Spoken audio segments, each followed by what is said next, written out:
बिस्मिल्लाहिर्रहमानिर्रहीम। अस्सलाम वालेकुम। आप देख रहे हैं बुशरा फीज़ यूट्यूब चैनल।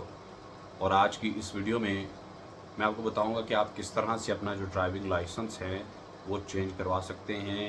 इसके हवाले से मैंने और भी वीडियोस बनाई हैं, लेकिन चूँकि 2025 चल रहा है, अभी बहुत ज़्यादा वेरिफिकेशन हो रही है, तो ये एक मेरी तरफ से आपको वार्निंग है कि आप अगर पाकिस्तान से, इंडिया से या नेपाल से या बांग्लादेश से किसी भी कंट्री से आते हैं और आपके पास फेक लाइसेंस है, तो बिल्कुल उसे आप अपने साथ नहीं लाइए।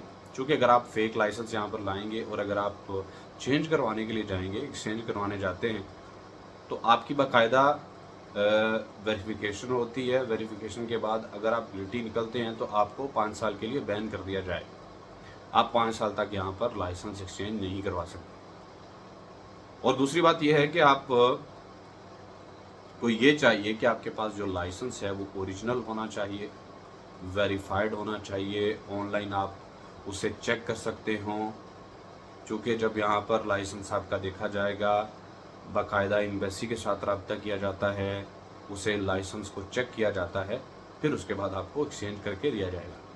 लेकिन पहले इतनी ज़्यादा वेरिफिकेशन नहीं हो रही थी, लेकिन अभी 2025 के दौरान चूँकि बहुत ज़्यादा जो ऊबर ड्राइवर्स हैं, जो यहाँ पर एक कंपनी है ग्लोवो और बोल्ट, जो डिलीवरी कंपनीज़ हैं, उनमें बहुत ज़्यादा जो बांग्लादेश, पाकिस्तान और जो इन ममालिक से जो ड्राइवर्स थे, बहुत ज़्यादा एक्सीडेंट हुए, जिसकी वजह से जो है वो पुलिस ने इस पर कार्रवाई शुरू की है कि इनके जितने भी लाइसेंस हैं उनको जो है वो दोबारा से चेक किया जाए।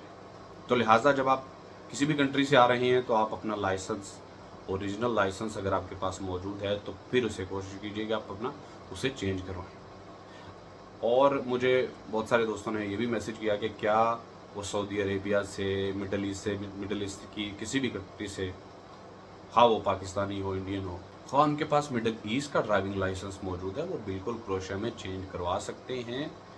और उसकी सबसे पहला जो उसका स्टेप है वो ये है कि आपके पास क्रोएशिया में रेजिडेंस कार्ड होना चाहिए, जिसकी ड्यूरेशन कम से कम 1 साल होनी चाहिए, और आपने क्रोएशिया में 6 माह गुजार चुके हो, आप 6 माह यहाँ पर रह चुके हों, फिर उसके बाद आप एलिजिबल हो जाते हैं कि आप अपना ड्राइविंग लाइसेंस चेंज करवा सकते हैं।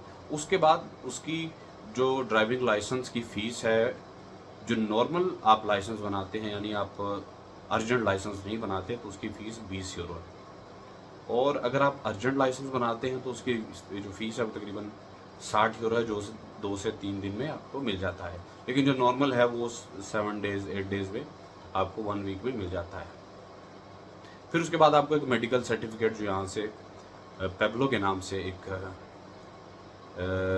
फार्मेसी है, वहाँ से आपको आपका बाकायदा चेकअप किया जाएगा, आपकी आई साइट चेक की जाती है। आपकी आई साइट चेक करने के बाद आपको सर्टिफिकेट दे दिया जाता है कि आप ड्राइविंग के लिए फ़िट हैं।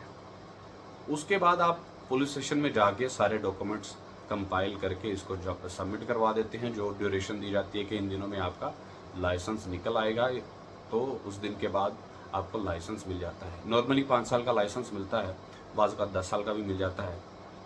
तो ये डिपेंड करता है कि आपको कितने साल का लाइसेंस मिल सकेगा। बहुत सारे दोस्त जो यूरोपियन कंट्रीज़ में मौजूद हैं वो मेरी वीडियोस देखते हैं, और उनका यही सवाल है कि क्या वो यहाँ पर आके ड्राइविंग लाइसेंस बना सकते हैं। उनके लिए सबसे पहली शर्त ये है कि उनके पास रेजिडेंस कार्ड 1 साल का होना चाहिए, और सेम शराइत उनके लिए भी हैं। अगर यहाँ पर वर्क परमिट पे हैं या किसी बिज़नेस वीज़ा पर हैं, तो उनके पास रेजिडेंस कार्ड होगा, 6 माह यहाँ पर रहेंगे, फिर उसके बाद अपना कार्ड बना सकते हैं, और इसका कोई तरीक़ाकार नहीं है।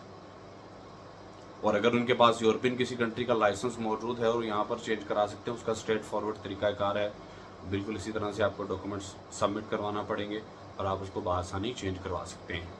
लेकिन अगर आपके पास वहाँ का लाइसेंस नहीं है और आप यहाँ क्रोएशिया में आते हैं, तो आप यहाँ पर टेस्ट देना चाहते हैं, जिसका ख़र्चा तकरीबन 1500 यूरो 2000 यूरो के दरमियान है। 1500 यूरो आपकी इसमें क्लासेस भी होती हैं, फिर उसके बाद आपकी जो थ्योरी की क्लासेस होती हैं, फिर उसके बाद 12 घंटे आपने प्रैक्टिकल ड्राइव करना होता है, आपने रोड पर गाड़ी को ड्राइव करना होता है, फिर उसके बाद आपका टेस्ट होता है। और अगर आप क्रोएशियन लैंग्वेज में नहीं कर सकते तो आपको इंग्लिश में करना पड़ेगा। आप इंग्लिश में करते हैं तो आपको एक ट्रांसलेटर की ज़रूरत पड़ेगी, जो ट्रांसलेटर तकरीबन 60 यूरो पर घंटा चार्ज करता है। तो ये तकरीबन 2500 यूरो का खर्चा आपको इसमें आ जाता है।